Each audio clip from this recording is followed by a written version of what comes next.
I'd just like to briefly introduce Al. Al and I met probably 3-4 years ago and was very taken by his book.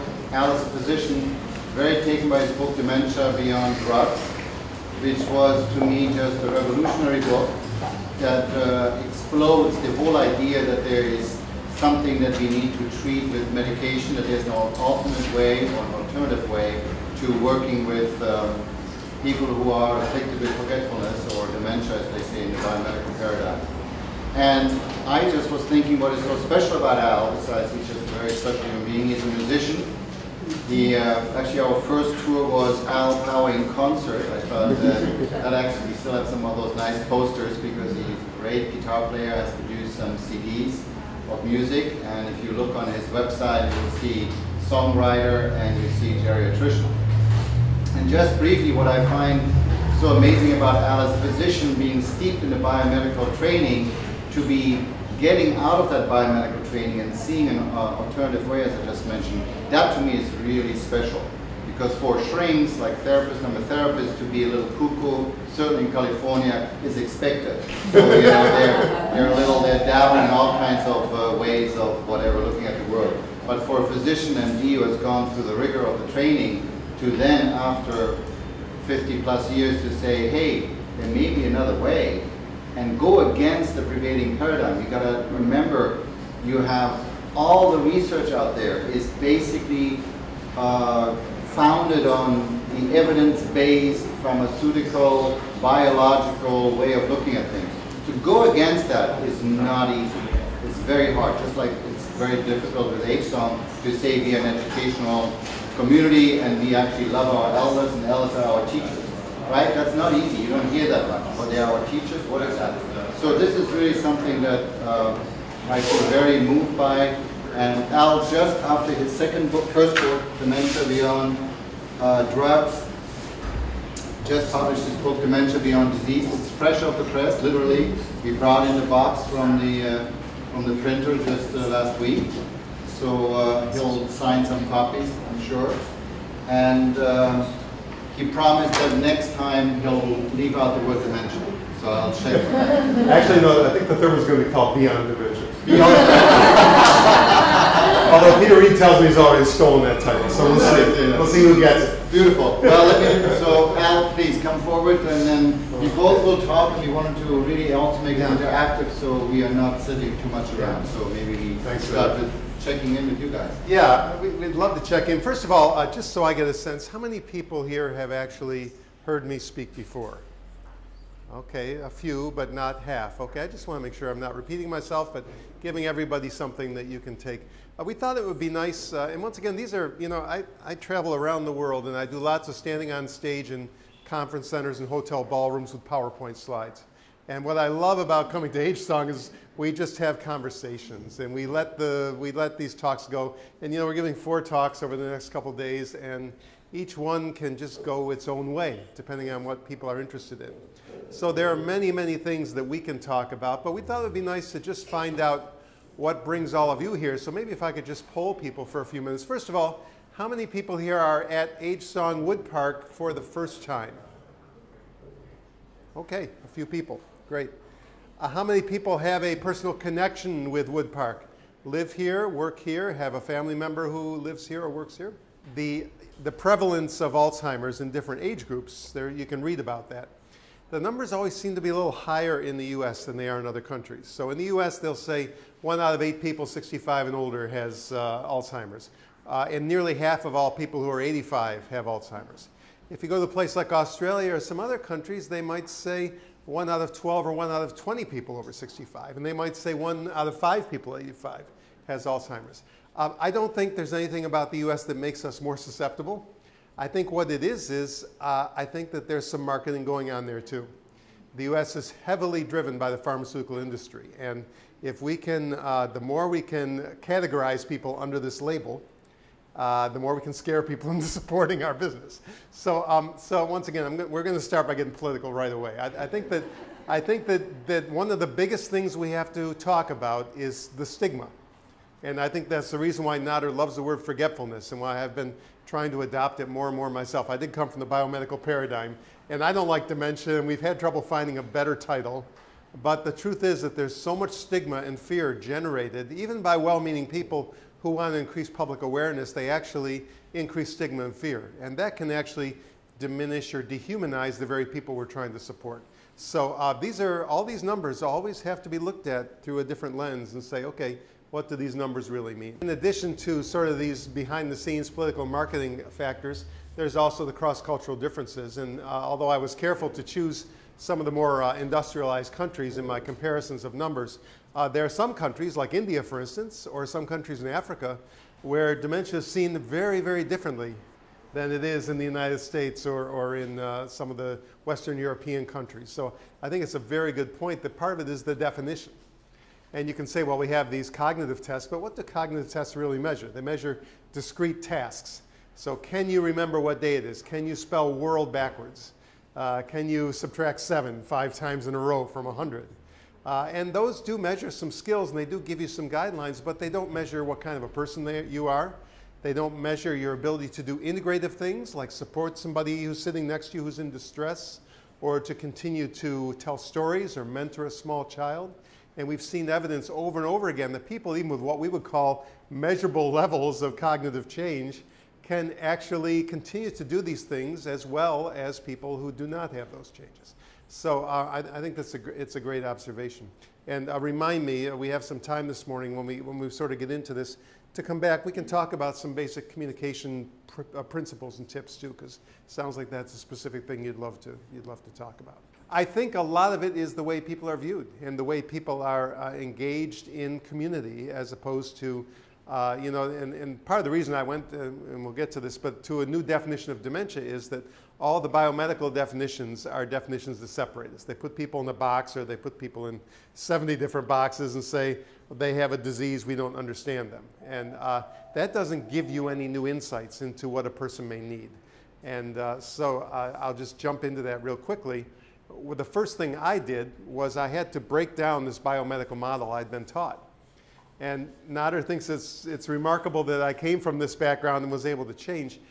The reason is, you know, I haven't rejected modern science or empirical science. I actually believe a lot in that. And what my empirical science training was telling me was that all the stuff I was doing wasn't working. And it seemed to me there was this grand delusion going on that these drugs we were using were actually benefiting people.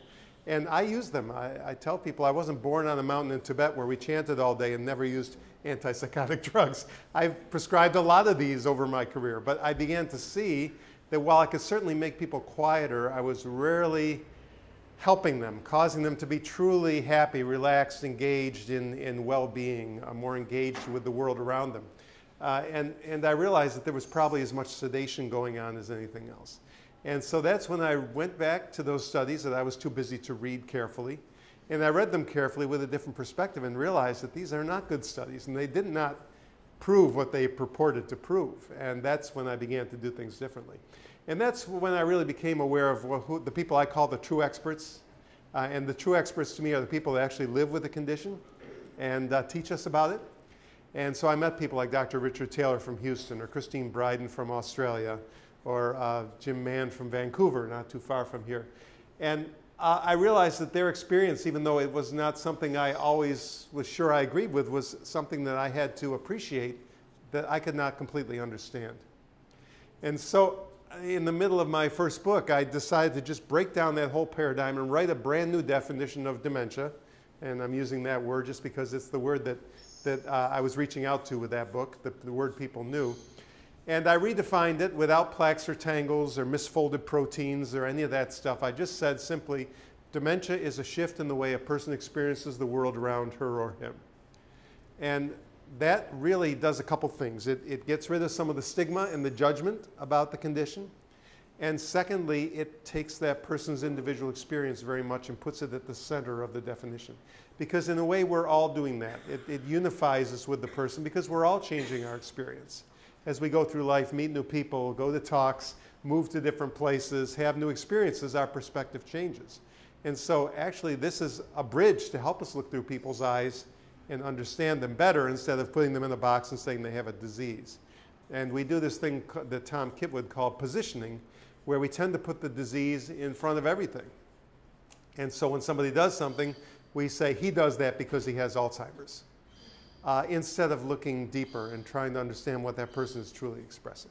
Before I really began shifting paradigms around this condition, I was involved in the nursing home culture change movement, as it's called. And I started out in private practice, and then after 7 years got lured into long-term care, long-term living environments, and really became a doctor in nursing homes for about 20 years. First in one large community, and then in another one, St. John's, where I worked until last year. And somewhere along the way, discovered this whole movement to transform long-term living environments from institutions into more enlivening places to live and work. And I discovered it through the largest of those movements called the Eden Alternative. Met Dr. Bill Thomas, who lives a couple hours from me, and really got involved in that movement. And I think that what Roger is bringing up is that some of what happens in the way we care for people living with forgetfulness is that it is part and parcel of the systems of care that we build around them too. And you can't really introduce new ways of seeing this unless you also begin to transform the environment. It's partly the physical environment, and we have some beautiful physical features I know that they've been working on here, but it's so much more the personal environment, changing your own attitudes and behaviors, and also changing what I think is the linchpin, the operational environment. You know, you can take any philosophy you love, and if you bring it into an institution, I guarantee you the institution will kill it every single time. Because institutions have operations and mechanisms in place that preserve the status quo. It's like the body. If your temperature goes up, you have ways of getting cooler. If your sodium level goes down, you have ways of conserving salt. And the institution does that too. It rejects new ways of doing things. And so you can't get new ideas to take hold unless you work to shift and operationalize those new ideas and ingrain them in the fabric of daily life. And that's really what this whole, it's an unfortunate title, but this whole culture change movement is all about. But the other part of that is that it's not just about nursing homes, that this type of institutional mindset permeates all of society, even people living in their own homes. And so it's a bigger thing than just changing what happens inside the walls of a nursing home. I'm going to turn over to Nader and just have you jump in. Actually, this is a beautiful lead-in, because in some ways I was thinking if we could make one shift, if, for example, whatever symptoms we deal with in the world, whether it's your psychologist Roger's depression, or we deal with anxiety, or we deal with any physical symptom even, if we can manage to even shift our viewpoint of that one symptom just a little bit, we are shifting our way of being in the world. So, for example, if you could look at dementia as forgetfulness, as just something that happens to me and happens to you, and actually might even be another state of being, like Al says, another way of looking at the world, and we can manage to get into that world just even a little bit, our perception of the world will change. So, for example, if we can look at dementia not as a disease, which is what Al is proposing, but rather as another way of prioritizing how we look at the world, right? For example, when you say, Jim, how do I speak with them? So, for example, if I could look even at, or learn even how do I speak with someone who doesn't speak that normal language anymore, whatever we call normal, then I'm already shifting how I look at everyone and everything in the world. Because I actually have said I am not going to be stuck in the normal way of looking at everything around me, my culture, which says I speak English, so I'm barely aware that other people don't speak it. And I, you know, like the reputation of the American tourist is what? They come, land in Paris, and then they say, they don't speak English here. What is that, right? I mean, it's like this amazing thing. What do they eat over here? Wow, do you see that? You know? And then no wonder McDonald's is so popular in France, right? So meaning every that's really the point, the philosophical point. Every opportunity we have to get into something that we consider very different is an opportunity for us to enrich our lives. So if I can learn how to speak in a different way to someone who's forgetful, or if I can look at forgetfulness as something perhaps even desirable, as I just mentioned to you, Barbara, right? You know, that what if we actually saw forgetfulness as a way to be more here, more present, more mindful, right? We all are out there. Eckhart Tolle is selling his books by the millions about the power of now, and forgetfulness would allow us to be here. But that would actually mean we are being pushed to be here with the person who is forgetful. So there's a deep learning that we can have as someone who is working with forgetfulness. And sometimes when Al and I spoke, we said the cure for forgetfulness is what? Or the cure for dementia is what? Shifting our attitude towards it. Our attitude. Our attitude, right? Because if I don't see you as diseased, you're cured. Yeah. Right? So curing ourselves. Exactly, because the only control, I don't know if you have tried this yet, but it's not easy to change somebody else, isn't it? No. Have you ever tried that in relationships? Right? You tried that, right? If only you would do that, you know, and how often do they listen? Rarely.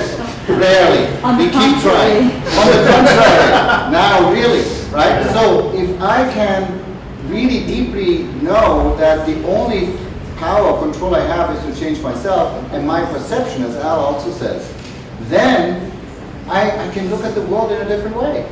Right? So that is really, in some ways, that attitudinal shift that Al also talks about. How do we shift our view away from, oh, that's terrible, to one, and I sometimes say it provocatively, I can't wait to be demented, right? What if we all said, I can't wait to be forgetful so I don't have to remember all those details, right? I mean, that isn't that just, I already feel better just thinking about it, right? I mean, no task list any longer, like I like to say. Imagine that. You wake up and it's a new day. You don't have to remember what happened yesterday, right? How many of you get up in the middle of the night and remember something? No more getting up in the middle of the night remembering something. You are blissfully sleeping away. Now, isn't that a desirable state? Right? Dementia means no mind, and what do we say in Buddhism? No mind is in a state of enlightenment. So these are some of the thoughts why we want to call it forgetfulness that Al is talking about. Right? And that's a shift, because it's the cultures, as Al says, institutions or cultures want to remain homeostatically the same. So when you go out there and say, oh, by the way, I can't wait to be forgetful, that sounds funny a little bit, and we chuckle, and then we go out to the world where when somebody says, do you remember, and you don't, they look at you funny, right? So your attempt to be okay with forgetting is not one that's supported by the culture. So an hour later after our talk, you already are being reproached because you don't remember the telephone number, you don't remember this, or you didn't pay this, and there you are, and by this afternoon you already don't know what was this morning. The coffee was good, I remember the melon, but that's about it. Right? There we go. Let me give you, just capitalizing on that, let me give you a mindset that's really worked for me that may help you. And granted, it is not easy to live with one of these conditions, with cognitive change. You definitely have changes in the way you're able to process information, things you're able to remember. That's not easy. It's not always a pleasant life. And particularly, as Nader says, being in a world of people who do remember or do have better ability to find words is challenging too. But one of my true experts, my good friend Richard Taylor, once gave a talk where he said, I'm not dying of a fatal disease. I'm living with a chronic disability. And that really got me thinking in a whole different way. First of all, he changed the word from dying to living, because we always talk about Alzheimer's as the long goodbye or the living death, and we use these very, very negative, stigmatizing expressions. And in a way, it's kind of dangerous to believe that the person with dementia is no longer there. Because if there's really no longer a person there, what happens to your ethical obligation to give them humane care? It kind of goes away, right? And I'm not saying that we have, rampant abuse and neglect in our society, but we do that in little ways in all living environments. We do things that give the person a little less regard as a human being than we might for ourselves. So you might go to the nursing home where somebody says, oh, there's no need to invite her to the family meeting. She won't understand what's going on anyway. How many of you would like to have a meeting held about your care without being in the room, even if you were forgetful? Or it doesn't matter if we have a different person providing a shower each week. He doesn't know their names anyway. How many of you would like to turn to your next door neighbor right here, have them strip you naked and bathe you? And then how many of you would be willing to do that with a different person every week and be comfortable with that? Or, you know, my friend Sally Magnuson, who's a reporter, a BBC reporter in Scotland, just wrote a book about her mother's history with Alzheimer's. And she was interviewing people and talked to a woman in a home health agency, or a woman, I'm sorry, whose father had Alzheimer's, who was living at home with her and had a home health agency. And over the course of 1 year, she had 106 different home health workers come to the house. So how can you provide quality care to anybody when you have a stranger appearing at the door every single time? So we do these things because somehow we expect less of people. So I went with this mindset that Richard gave me of disability, or we might say changing abilities, different abilities. And so I asked people, instead of thinking of dementia as a disease, Alzheimer's as a disease, think of it as a disability or a changing cognitive ability. And what this led me to think about was, imagine somebody with a more traditional disability, like we'll say a football player for the 49ers who has a tragic spine injury and can no longer walk because he's paralyzed from the waist down. Now, if he were to come to WoodPark today and there were only 10 steps to get into the building, he wouldn't be able to join us because he couldn't get his wheelchair up 10 steps. But what we do with our disability laws is we build ramps and other types of disability access, because we want people who are different than the rest of us, people who cannot walk, to continue to succeed in our world. And it occurred to me when I thought of dementia this way that we're not building ramps for these people. And in this case, I'm not talking about wheelchair ramps, I'm talking about cognitive ramps. And as Nader says, if people think differently from us, instead of trying to accommodate their needs and the way they're thinking, we put them in living environments based on our view of the world, our schedules, our staffing needs, and we expect people whose brains are changing to just fit into our life. And when they don't, and it distresses them, we call it a behavior problem, and we give them these harmful and pretty much ineffective medications. And so I ask you to imagine the football player in the wheelchair outside with 10 steps and no ramp. And imagine Nader and I walking up to him and saying, well, we all walk up the steps, so we'd like you to do that too. And we lift him up out of the chair and tilt him forward and let go, and what do you think is going to happen? Right in his face, because his legs don't work that way anymore. And if he's lying there upset with us because we dropped him, it'd be pretty funny for me to turn to Nader and say, well, he's got a bit of a behavior problem, doesn't he? Let's give him a little Seroquel and see if we can calm him down.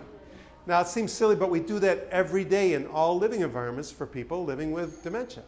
We put them in places where they can't succeed, and instead of trying to understand what they need, we just medicate what should be an entirely predictable result. So when I started thinking of it this way, it all of a sudden opened my mind to things that the biomedical model, which is all about deficits and loss, didn't show me.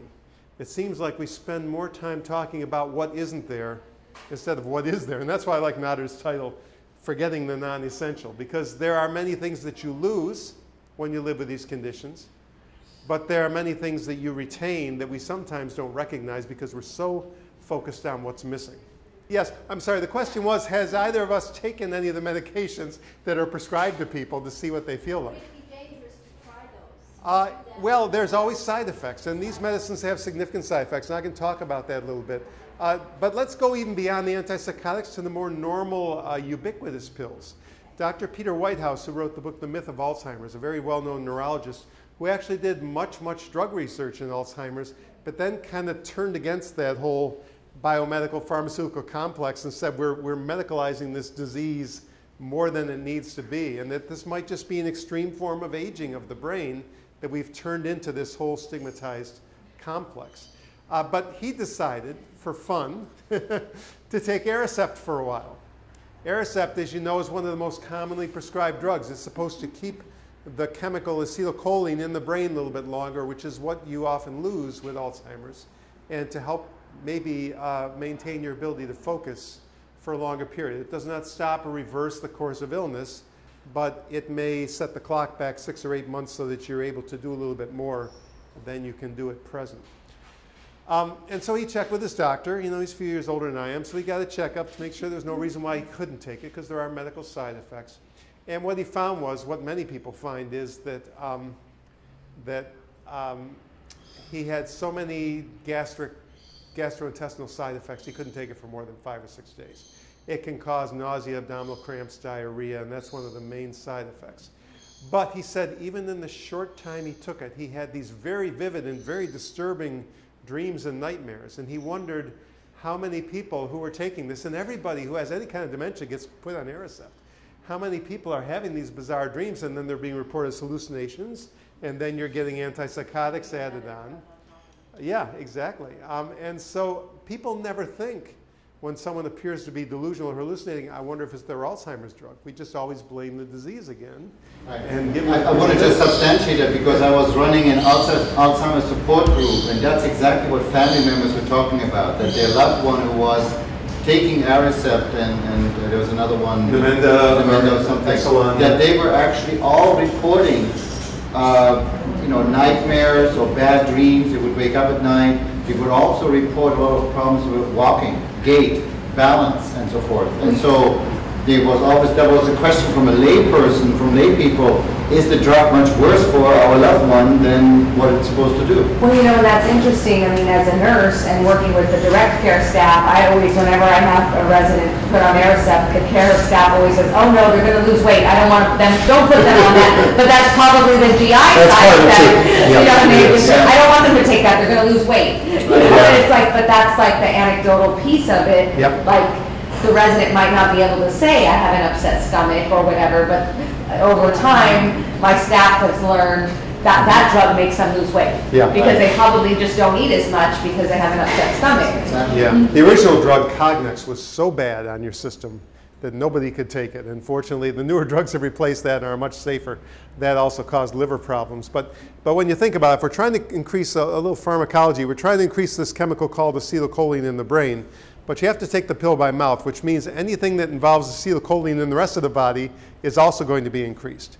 So that's how you know what the main side effects are. First of all, acetylcholine makes the gut work better, makes you digest. So too much will give you cramps, diarrhea, nausea, those kinds of things.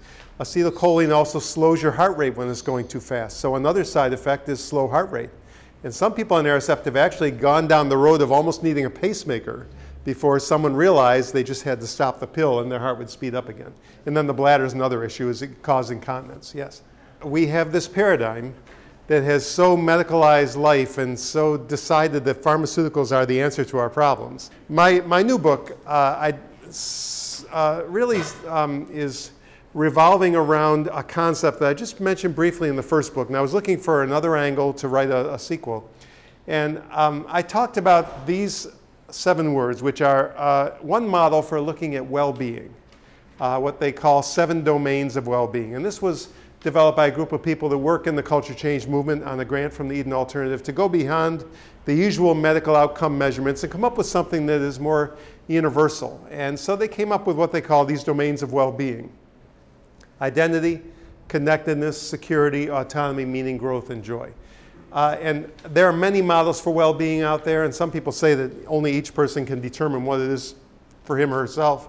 But I like this model because I need a framework to work from, and so this is the one I've selected. If you have other ones that work for you, that's okay. I think that when you're trying to restore well-being or enhance well-being in others, that there is a bit of a hierarchy, and not everybody agrees with me. So I'll suggest one, and you can decide what to do with it. But to get back to your point, sir, and I'm so glad you stopped in, because sometimes it's the person that doesn't do this every day that brings the insights that help us change. I'm just going to go off on a story. My friend Bill Thomas also developed this group called the Greenhouse Project. I don't know if you've heard about it, but it's a small house model for nursing homes. So they take 8 to 12 people who normally need skilled care in a nursing home, and they move them into a small group home, basically. And there's no nursing station, there's no med carts. Everybody gets a private room with an ensuite bathroom and shower. There's an open living room, open kitchen, and a dining room with a communal table and a fireplace. And they have these versatile workers who have nursing assistant certification, but they also do food preparation, food handling, daily activities, and home maintenance with the elders who live there. It's a very deinstitutionalized model, and we built 2 at St. John's where I worked. And we're the first place in the country to actually take them off any kind of a senior living campus and put them 11 miles away from our home. And the reason I'm going off on this story, I'll tell you in a minute. Oh yeah, I was going to tell you why it's good to have outsiders. One of the first places to build these was in Lincoln, Nebraska. They built one of these houses next to their nursing home. And because they were looking for a different kind of employee, they had some of their standard employees come. And they had a gentleman named Thomas, who's a wonderful nursing assistant who went through the training and became what Bill calls a Shabaz, a Persian word, which means royal falcon or king's falcon, comes from an old folk tale. And they are really people that are habilitators, supporters of the elders. And they sustain and protect and nourish the elders. And they also got a woman who worked at Pizza Hut, who'd never been in long-term care before. And she went through the training, and so Thomas and this woman were working side by side one evening when the greenhouse first opened, and it got to be about 7:30, 8 o'clock at night, and Thomas started getting people ready for bed. And the woman from Pizza Hut said, "What are you doing?" And he said, "Well, I'm getting people ready for bed." And she said, "Do they want to go to bed at 8 o'clock? Maybe some of them want to stay up till midnight." And so it took somebody who worked at Pizza Hut to kind of break the mindset of, oh, it's 8 o'clock, all the elders have to go to bed. So it's so great to have these diverse opinions, because that's how you get outside the box, to have people come and say, well, why do you do it this way? I know you've always done it that way, but why? So these are, the thing I like about this framework for well-being is that these do not depend on your medical health, your functional ability, or your cognitive status. You can live with Alzheimer's and have all those. You can live with inoperable cancer and have all those. Anybody in this room can have these 7 domains restored.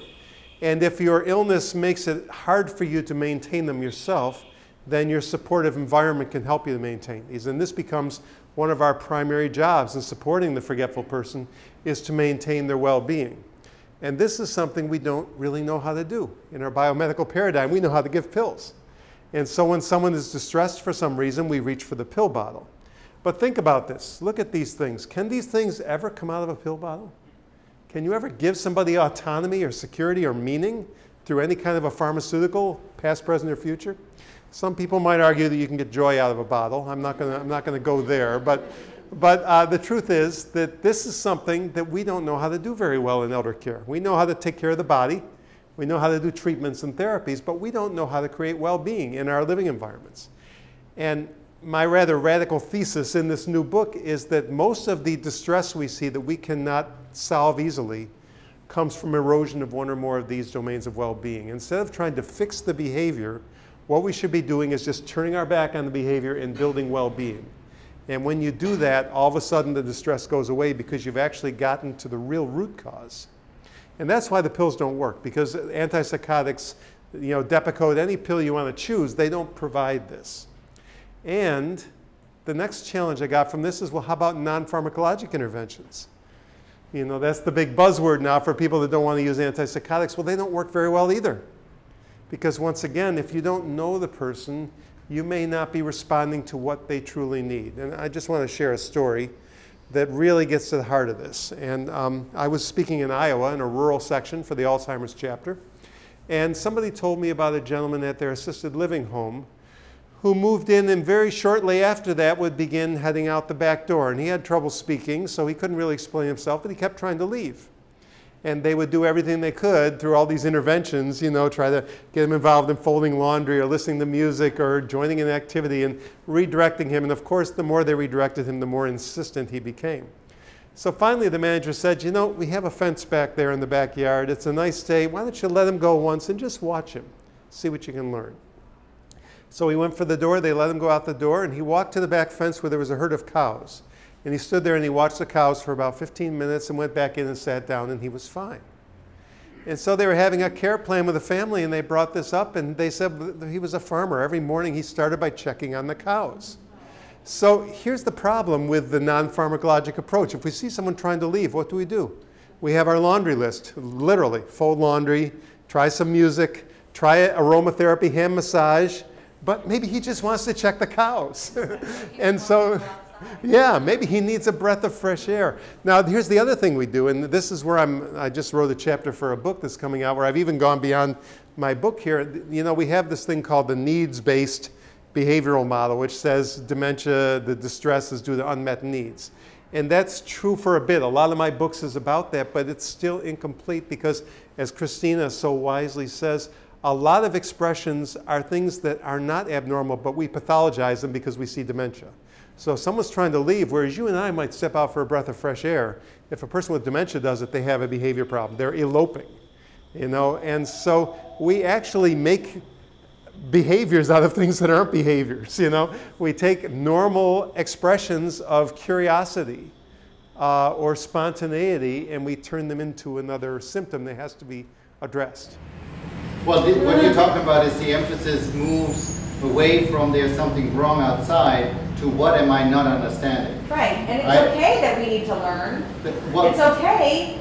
well, that's the beauty actually in working with elders. The beauty is that we have the opportunity to really deeply learn so much about ourselves because we are being with people that have a tremendous amount of life experience. And less, I believe, we are living in a world where we actually believe that there is such a thing as knowledge to much more of a belief that a person's life experience is what really matters, right? People who walk the talk. It's not anymore, I went to the university, I read those 80 books, and then now I'm ready.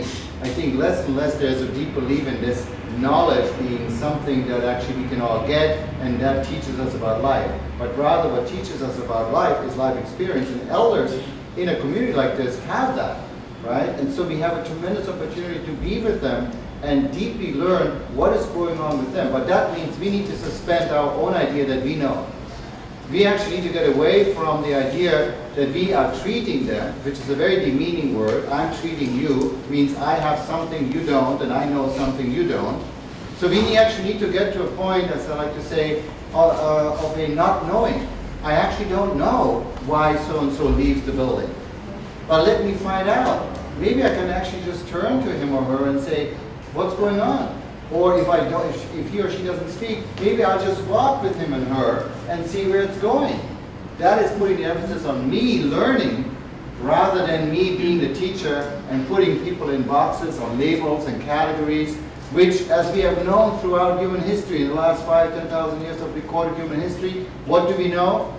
Every once in a while, every 50 or 100 years, we have a revolution in thought and a whole new paradigm comes up. And what we thought was completely that the earth is the center, suddenly it's not, right?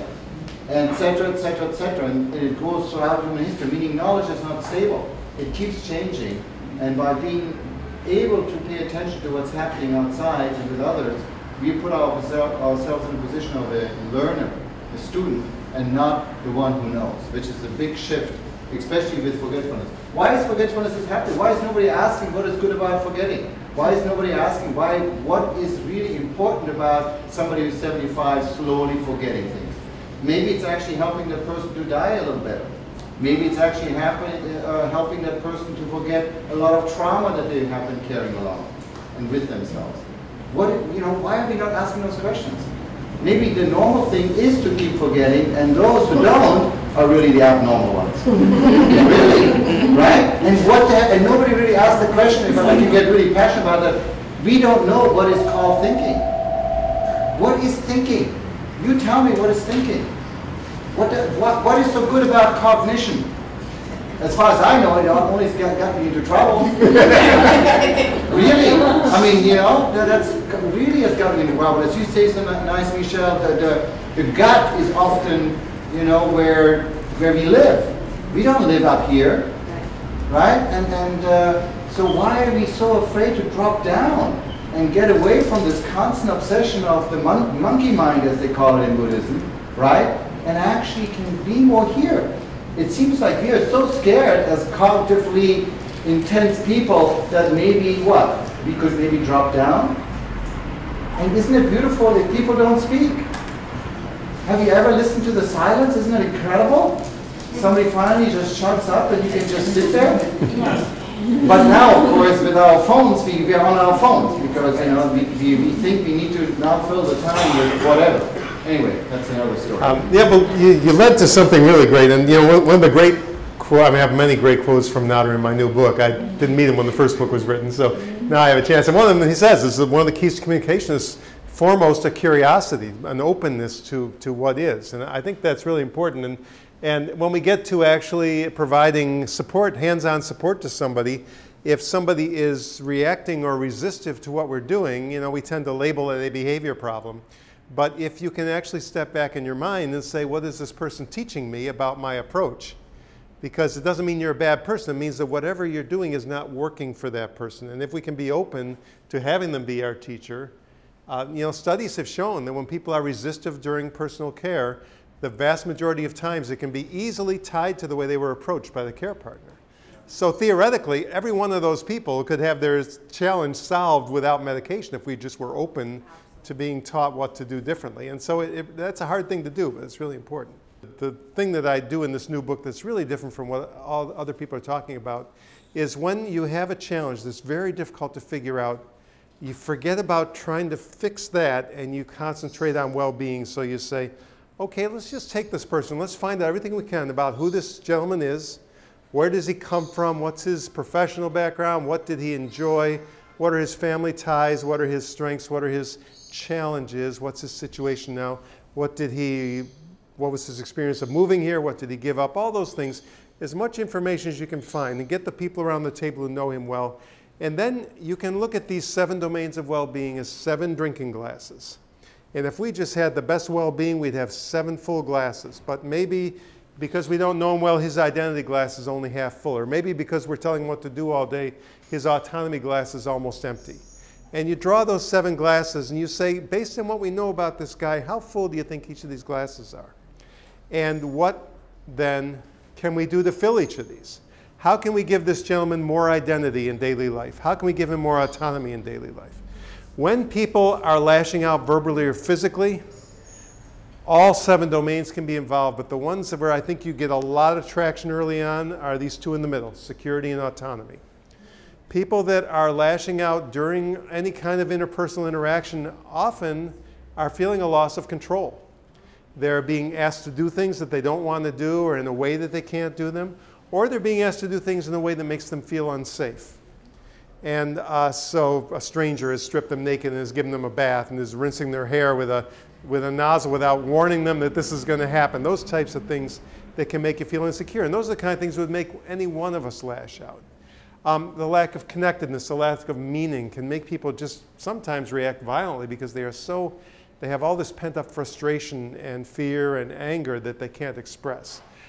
So when you start to build these things in the background, you create a better place for people. Now, I'll tell you about a gentleman from Alaska whose name was Ray, who lived in an assisted living home that my friend Carol Endy worked at. And Ray was a big guy. He spoke loudly, and his presence was frightening to people. And he would sometimes get very loud and kind of swing his arms and get very demonstrative when he got frustrated. And one day he got so frustrated, was having so much trouble having his needs met, that he actually picked up a computer monitor and threw it across the nursing station. So very scary, very dangerous situation. So they called 911, and the first responders were a couple of police officers. And when they got off the elevator, Ray walked up to him and said, "Thank God you're here. These people are trying to hurt me." And they were really very sensitive. They said, "Listen, we're here to help you. Let's take you somewhere where you can be safe, and we'll check you over and make sure you're okay." And they took him to the hospital, and he actually had a psychiatric admission to the hospital.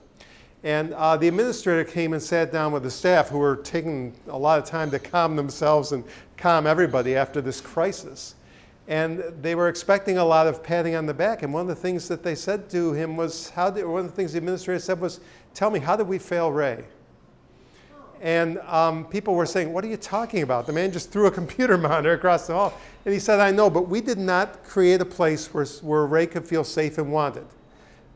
And you know what they're going to do at the hospital? They're going to give him drugs, they're going to tie him up for a couple days, and then they're going to want to send him back. What are we going to do differently so that this is a place where he can be at home?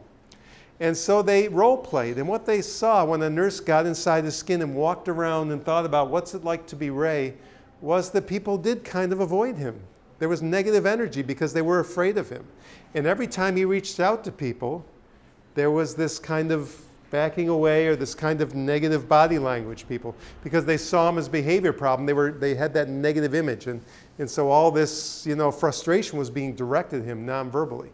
People that have trouble finding words often become much more sensitive to non-verbal communication. And this is what he was getting. He also would often come to the nurse's station, and the response was to redirect him because they were busy and send him away. And so he was being excluded from life. Yeah, and there was none of that. So they made a plan. And when he came back, they said, "From now on, we are going to, every time we see him, greet him warmly and just engage him for a moment or two. It's not to give him a pill or something, but just so he's a person. If it's okay at that moment to give him a little hug or a pat on the back, we'll do that too, but we'll use our judgment as far as how to be safe. They put a chair by the nursing station so that when he came, they invited him to sit, and they did their work, but they would engage him as they worked. They knew he had a favorite chair in the lounge, and they wouldn't try to direct him there because we're talking about autonomy, but when they saw him move to the chair, they would reinforce that by sitting down, getting a cup of his favorite coffee, and just engaging him for 5 minutes. And they changed Ray by changing themselves. He didn't do that anymore. So once again, this is an example of how the insight into that is important. Now, the other key is that our body language, we talk about presence, our body language is so important. You could have a sick child at home, you could have had a fight with your significant other or with your manager, or you might have a tough meeting you're going to in an hour, and if your mind is on that stuff, when you walk up to a person, that's all they're going to hear. Your body language will drown out all the nice words you say. And part of the problem with our spoken language, using stigmatizing language like behavior problems, is that it sets a negative image in our brain, which is then reflected in the energy we project when we see people. And that person may be reacting to what they're feeling. And if I use that, if I sit down with Christina and Marlena and Nader and all the people who work here and Rose and say, okay, we're going to go see Mr. Smith today and he's been a real behavior problem, then they adopt the body language too. And 24/7, he's got negative energy coming toward him whenever anybody walks up to him. And that's why the language, the spoken language, is also key as well as the unspoken language. And so a lot of times we see the crisis and we say, what do we do when he's crazy like this? Well, it wasn't what you do when he's crazy like this. Sometimes you just have to intervene. But it's what led to that. What is the environment that brought him to that state where he had to be that way? And that's where you have to go way back to square one and start rebuilding a new infrastructure for that person. And this is, I mean, that's beautiful, Al, because that what you just said, when we put in our mind a negative image of something, which of course you're talking about dementia. So the moment I have actually said, this person is demented, I already am coming with that disposition, with that attitude, with that there's something wrong. His brain is sick. That's right. So on the way over, we talked about, you know, you have all these brain scans, and now we have people going around the country that say, this is a healthy brain, and this is all the multivitamins you can take to make it like that. Yeah, of course, have it stay that way, of course. But then, really, a brain is a Rorschach test, right? What you see in that brain kind of is your own projection of what you want to see. From a biomedical point of view, a brain is healthy when it does this and this and it looks in a certain way. But from another point of view, it might actually be disease, because we know a lot of quote-unquote healthy brains who do really heinous acts, right? They have a, quote, from a biomedical point of view, a healthy brain, but you wouldn't want to ever be close to them, right? So what's the definition of health there? But I think that's what you just said, Al, the idea of how we are predisposed to already have a negative idea towards a person and how that affects the person. That to me is key. Why we want to get away from the stigmatization, why we want to look at a really holistic way of looking at people that doesn't make them wrong, but rather makes us the ones that need to learn what is going on with the other. So it's a shift, really. What are we not knowing? Like the administrator. Well, how did we fail this person? We could even say, how did we fail anybody who does something that doesn't fit our norm? What did we not see? Why did they get sick? Why do they behave this way? Children, why do they behave this way? Almost all the time that we find out later on, there was a reason behind this. This wasn't just capricious. This wasn't a dopamine intake problem or whatever, right? I mean, all these explanatory systems are used. You know? Yeah. But one thing, Alan, you had because I was thinking we've been talking about an hour, and I know our attention span normally is about 10 minutes. So I was thinking you had an interactive exercise. Remember, you were. Oh yeah. Okay. This is how I do a 2-day seminar through the Eden Alternative based on my work, and to really help care partners start making some serious shifts in both the way they think and the way their systems work and the way they support people.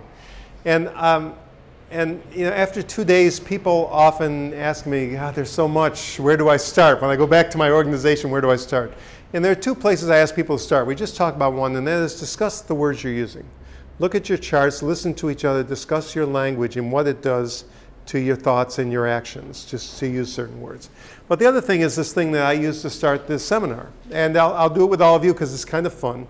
And I'd like you to just think silently for a moment. And I'm going to ask you for yourself, suppose a day should come when you could no longer speak for yourself. What are one or two important things about you that you would want people around you to know about you? Okay? So just think about that for a moment while I rejuvenate my tea here. And I'm going to pick on a couple people. If a day should come when you could no longer speak for yourself, what are a couple important things about you as a person that you would want the people around you to understand? Do you have anything to add to our discussion? Or is there something important about you you'd like to share with us? Only the fact you're getting back to judging somebody, and what I've had Alzheimer's disease, and have you? They're saying, no, whether they really know, I don't know. But they're saying now, oh, you didn't have it all the time. So its thing is dealing with people, particularly doctors who usually view you, and you come in with someone who brings you, and they hardly look at you. And if they have any questions, they're asking the person who brought you.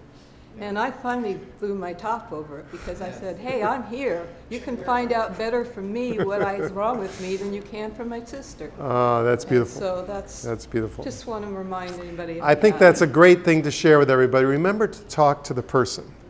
The person is still there, and I can't tell you how many meetings I go to where they say, well, she is doing this and she is doing that, and they ask somebody's daughter, what do you think we should do? And they don't ask the person. I think that's a beautiful observation that we constantly have to remember. Thank you.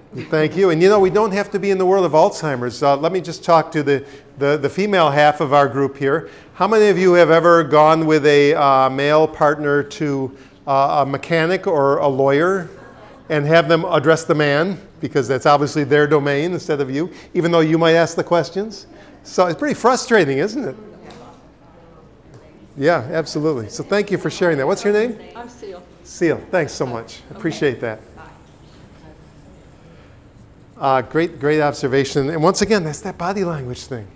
We think we're being kind, but people pick up on the fact that we are excluding them right from the start. And that's that dehumanization. It's not abuse, but it's not delegating the same degree of respect and accord that we would to a person that did not have the label. And everybody who has lived with Alzheimer's that I've talked to has had that experience, particularly with the doctor, I'm ashamed to say, who didn't talk to them, who talked to their family member. Well, we have that famous story of Ed, remember? Yes. Ed was being told he had dementia in the mail, and then he drives over to the Alzheimer's Association to go to a support group there, and the first thing that they say to him when he says, I have dementia, I was just told I have dementia, they said, well, you can't come here unless you bring your guardian. Yeah. Where's your advocate? And he said, I'm advocating for myself. And they said, well, we can't talk to you. Come back when you have a family. So you have already been stripped of all autonomy, etc., right? You are now diseased. And he went to 3 different places, a couple of AAA type organizations, same response. And once again, it's not about pointing fingers or saying they're bad people. This is the paradigm, the construct that our biomedical model has given all of us about dementia.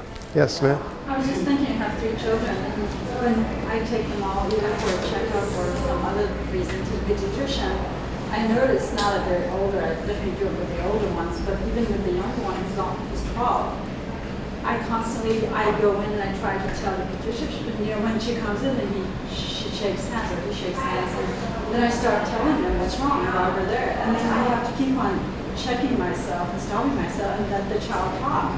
Yeah. Even now at 12 years old. Yep. And it's so much more, I'm sure, degrading and insulting to do that to a 70, 80, 90 year old. Yeah. And I'm cognizant of it when I'm doing it with my children. Right. With other pediatricians, but we do it with the elders, and I work around them all. So I'm so conscious of that now. And it really rubs me off the wrong way when the other people, nurses, doctors, PTs, come in the room and we're all talking and they completely ignore the person. It hurts me off so bad, and I just don't want to say anything, but I'm so noticing it so much more. But you're also speaking to the capacity that we can notice that. Yeah. right? I mean, you're becoming increasingly allergic to it, just like I'm becoming increasingly allergic to the word dementia. I remember being at some conference and they just talk all the time about dementia and Alzheimer's, and I finally had to walk out of the room. And it's so amazing that I've noticed that more since I've been working and around the elderly for the past 10, 12 years with my own children. I'm much more conscious of it. Because I see what others are doing to the elderly, treating them as a child, as a very young child, not even a 10, 15-year-old, just completely ignoring them, as if they're not there, as a third person. Part of my own enlightenment came from my kids having a very progressive pediatrician. He was an older man, but very progressive in his thinking. And when they got to be about 12 or 13 years old, we were not allowed in the room. He would take them away and he would talk to them, and we had to stop and challenge ourselves and say, okay, that's right. I guess they're at the point now where they may have things they want to share that they don't want their parents to hear. Right. If he's going to ask them about drugs, about sexual activity, you can't do that with your mother or father in the room. And but you have to let go. You have to say, this is not about me. The first time someone did that to me, I was shocked. And I had to stop myself and say, don't react. And he's right. You're still seeing him as a 2-year-old, but they're not. He's not seeing him as that. And we do that to our elderly all the time. All the time. And it's so sad. And all the time. Degrading. Yeah. Majorly. Imagine you're 80, 90 years old, you've gone through all these struggles, and then you're being treated like a child. And sometimes you go to facilities, and the games they're being played are the same games they play with 5-year-olds. Yes. Yeah. Maybe they need to interact and be active, but please at least change the nature of the game, or the exact same box or whatever, as you would see in a daycare with 2, 3, 4-year-olds. But what really does come up, and I think that I would like to say also after the comments made earlier, this is an educational process that we're all part of, right? I mean, it basically brings up, you bring up, and as others bring up, how do we help each other educate, how do we educate each other on a different way to work with elders, to work with people, to get away from what we call a custodial model, where there's an expert who knows, right? Which puts a lot of pressure on us as how do we stop the dehumanizing that's in the language, in the dominant language. So your questions are really bringing up that all of us need a lot more learning and growing. I mean, we've been doing this for over 20 years, Al even longer. I mean, we're just beginning, it seems. I mean, every day I think like we're just learning, and then we slip back into the old ways, and then we have to be reminded again. And with each new person, you're learning all over again, because there's no rule. There's no rule, right? There's no rule. So really, the answer to your question would be one would almost have to meet, one would have to talk, one would have to see what's specific about your cousin, I guess, right? And so there's no pat answer. Yeah. But we do live in a society, and I think that's also important, where we love to go to the expert who knows, and that's also part of a system that we have established. Somebody else knows something better than we do, right? It's also really disempowering of us. The answer is not here, but it's somewhere out there. So we spend billions of dollars on the experts rather than seeing, well, what feels right, or how do we help each other with it? There's a balance. Yeah, let me give you a couple framing comments. And I'm going to echo what Nader said, and that is that a lot of times when I give talks, people talk about specific situations, and the truth is that the people that will ultimately find the solutions are the people that know that person well. And what I try to do is I try to give you a framework and a mindset and some thoughts to go back with, and then work with that person and the person that knows him well. And then you often can find those insights that weren't there before when you have the right frame of mind. But you're talking about a very tricky balance in the lives of people in general, but particularly older people and forgetful people, and that is the balance between independence and quality of life on one hand and safety on the other hand. And this becomes a constant battle, particularly for people living with memory loss, because it becomes even more concerned about their ability to problem solve and get themselves out of potentially dangerous situations. And so, I have sort of a several step process to empowering somebody outlined in my book, and I don't know if I remember it, but I'll kind of tell you the things that I think of. First of all, having conversations is a place to start, and the person needs to be in the room. And regardless of their ability to find words, we need to try to communicate with them and find out what it is that they want to do, what it is that bothers them in the case of the walker, what is it you don't like about the walker, why do you want to not use it. There may be some real thing that particular version of assistive device is not working for him, or maybe he's lost the ability to understand the sequencing that goes with it, that type of thing. or maybe he desires to do something where it gets in the way, or maybe it just makes him feel like a child, you know. But you need to explore with him what are the feelings behind that, and also explore every person's tolerance for risk by knowing their personality. Because how you empower people is also a matter of what they consider a reasonable risk. And it may not be what you or I consider a reasonable risk, but the person has to have the ability to give that input. So my friend in Australia, who I quote in my book, gave a real-life example of two people. One of them is a woman who was unmarried, was a school teacher who lived in the same house her parents brought her up in. Always, you know, went to work the same way, got very upset when her favorite store down the street closed and didn't know how to deal with that, okay? On the other hand was this other guy who was a high building worker, construction worker, who built some of the tallest buildings in Melbourne. And he was a heavy drinker. He traveled the countryside, you know, with his tucker and explored, and he was just a hard liver. Those two people are not going to view risk and safety the same way. And we can't treat both of them the same way when we decide what's safe and what isn't. So really understanding that person and then negotiating with that person the best plan, and you never eliminate risk. You can only negotiate risk and try to make it reasonable for what can be gained. And then come up with a plan that the person can have active input in. Often the big resistance we get is just when we make decisions without that person's input. And so by having the person at the table, we may be able to get farther with all that. And then it's always a look back too. You can try a plan, but you have to check back because number one, maybe your plan didn't work. Or number two, maybe in 6 months he's a different person and you can't do things the way you did it before. So there's a several step process you can go through to try to explore that, and maybe you can get some insights that you didn't have before. If I do something meaningful, it does speak to my identity. It may make me, you know, but this is one place where I'm a little more prescriptive because we are supporting people that have lost this largely because of their condition and because of the way our care systems have treated them. And so there is a logical pathway, I think, for bringing this back, just like Maslow talks about. And that is that if you don't know somebody and you don't have a meaningful relationship, if you're one of the 106 different home care workers that came to visit that guy, there's no way they're ever going to feel secure with you because they don't know you, they don't trust you. And unless you can achieve a certain level of security, it's hard to know how to negotiate risk to make safe choices. But if you know people, then you can produce security, you can help them negotiate risk and be autonomous. When you can feel safe and make choices, then you can do things that are more meaningful than just folding laundry that's going to get messed up in the other room and brought back to you. You can actually, you know, meaning carries a certain degree of risk. And when you do things that are meaningful, you continue to grow as a person, regardless of underlying medical conditions. And then when you optimize all these, then you can have joy. Now you can have joy anytime. You can be at the funeral of a loved one crying your eyes out, and then somebody can tell a funny story, and you can laugh and have a moment of joy. But sustained joy, the kind of joy that actually sustains you through hard times, I believe comes from optimizing the other 6 domains. So that's why I put them that way.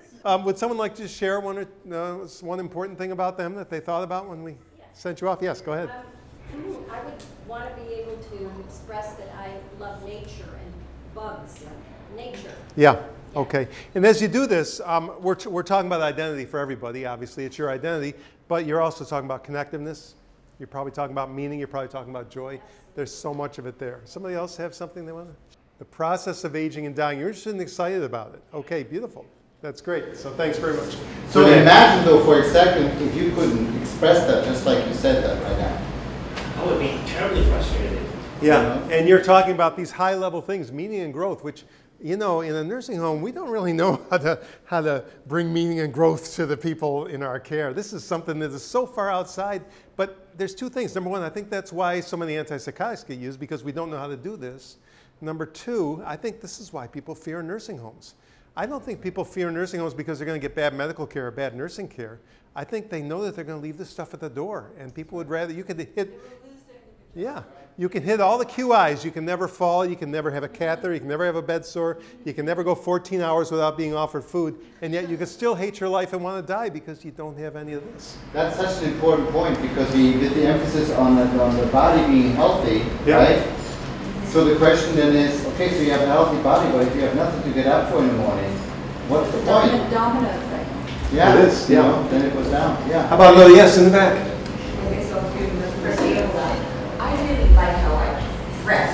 how I look and that my hair is combed and that. Yeah. Your appearance is important to you. And I know that talking about going into a nursing home and Yeah. wearing a gown and really see your hair and the dignity around that. Yes, there's dignity around your appearance and your personal self-esteem and personal self-regard. And let's take it one step further and say that how you want to appear may not be some other care partner's idea of how they want you to appear. So they might do something with your hair or your makeup that horrifies you, thinking they're helping you, but if they don't know you, they might have the wrong effect, right? Yeah, they might insist that the gown looks really good on you. That's like somebody asked, have you ever actually tried those pills? Well, have you ever actually tried those outfits? Okay, thanks for that. How about another one? Just to make sure I've got my lipstick on. Make sure you got your lipstick on. 24 hours, so when I kiss people, it's not going to go all over their face or be on my teeth or anywhere else. Yeah, good point. Okay, great.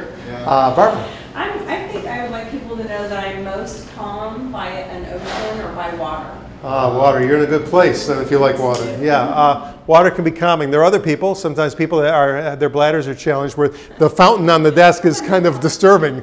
So you have to know each person. How many people, I just want to talk about a couple common things I get. How many people actually like being around people?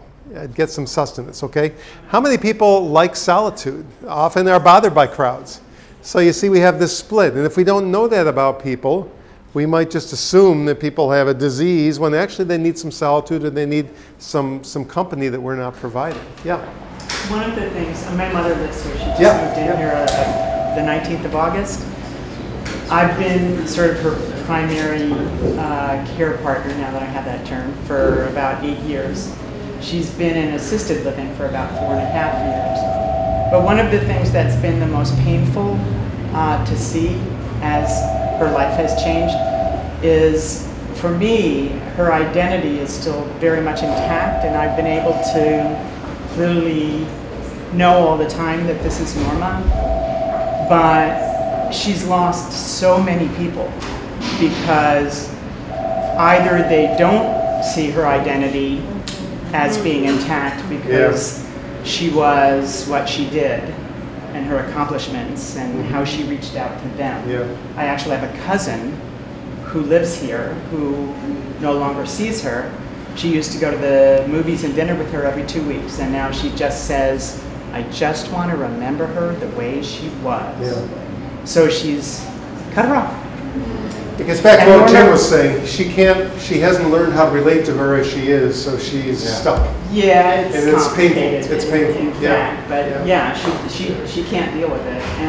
And Norma had an enormous circle of influence and friends and people that she was connected with all over the world. But the fact that she no longer writes to all these people or calls these people or sends newsletters, they just fall away. And there are a handful of people who are faithful and continue to check in with her, to write her, to check in with me or a brother on the East Coast. So she still does have some of that connection, but her new world of people, and people who are really important to her, are these strangers that have now taken over all of her day-to-day existence. And so it really is important for those people to have some sense of her identity as it can't be expressed, but is known by people who know her really well. So the fact that the paperwork you fill out to move someone into this place has pages and pages and pages of questions about who is Norma? That's the first time that I've had to do that. Oh, lovely. So it was wonderful because I sat and it made me sit and think and remember. I know who Norma is. I look at Norma, I see the wholeness of her spirit. Nobody else can do that. And it's important, it's incumbent upon those care partners, wherever she lives, to make those connections and to build true relationships, because they can't be strangers, because she's lost so many other connections. This connectedness. One of the women, and I apologize, I don't know her name because I just flashed in there and she was eating breakfast and this was starting, but she looked at me and she said, she knows me now. So that woman who was feeding her was beginning to connect with Norma, and she could see that it was happening. I don't think we realize the power of our interactions. There was a woman at St. John's who worked in the kitchen, and her mother lived with Alzheimer's on one of the neighborhoods. And every morning they would have, things like donuts or muffins out from the cafeteria for breakfast. And she would just take a box of leftovers and bring them up once a week, or I guess it was cookies during the lunchtime. She'd bring leftover cookies up and just pass them out to the people that lived in her mom's neighborhood. And most of the people couldn't speak to her, didn't give signs of recognition.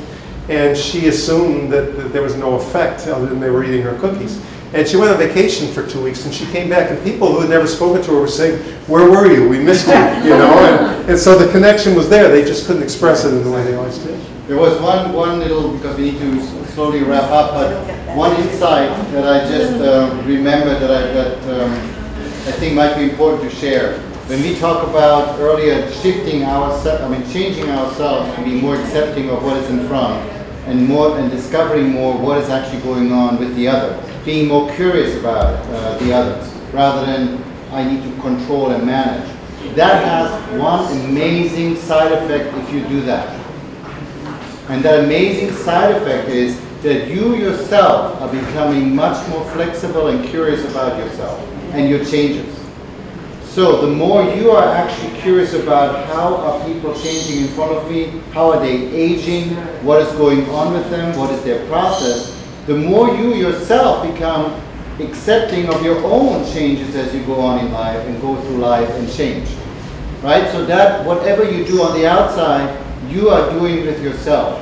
So this is not just, oh my goodness, why should I bother getting to know what's going on with your cousin and why? No, you are actually through that process of putting yourself in that position that I am learning right now, and you and all of you are my teachers, are helping yourself to become a much more loving to yourself, much more accepting, much more fun to be around with person, I would say, than if not.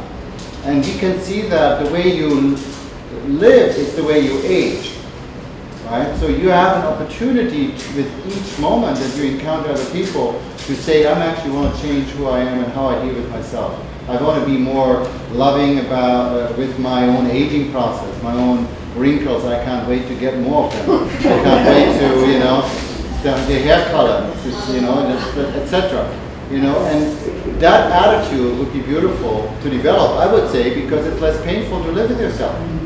By nature, you become more open and positive. Exactly. You become much more open. So that changes your whole attitude towards everybody, not That's just right. one person. Because if you start practicing, you sort of, by second nature, little by little, you will be doing it about everyone, not just that person with dementia, Alzheimer's. And I'd be very frank. I mean, when I first started over 20 years ago working with elders, I never forget I was actually a care partner changing this. I remember this police officer who was very proud, and he called and nobody was there, so I changed his briefs. And I remember I said, my God, this aging thing, I was in my mid-30s. Am I ever going to do that with the skin dropping down and all of this, and then I had to wipe and so forth, and I'm thinking, oh my goodness, what did I get myself into? And it took years until maybe some 7, 8 years ago when I, through constant contact with the elders, saw the beauty in their faces. And suddenly I look at, no offense to you, Marlena, and other younger ones, and I say, wow, that's unformed. It's so unformed.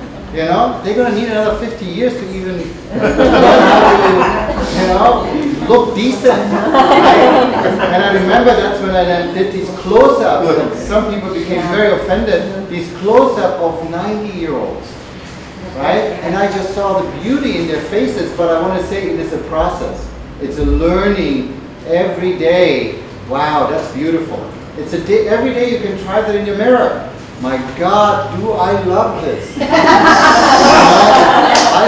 Oh my God, look, this is great. Oh my God, finally. It's practice. So, but if you do that every day, You'll get there. And then when it really gets to be sometimes a little more difficult in your 90s and 100s and so forth, you'll be very well prepared. So, and that's the idea of AgeSong and what Al is writing, and I think in many ways, we want to prepare ourselves for this, right? Every day is an ability to prepare.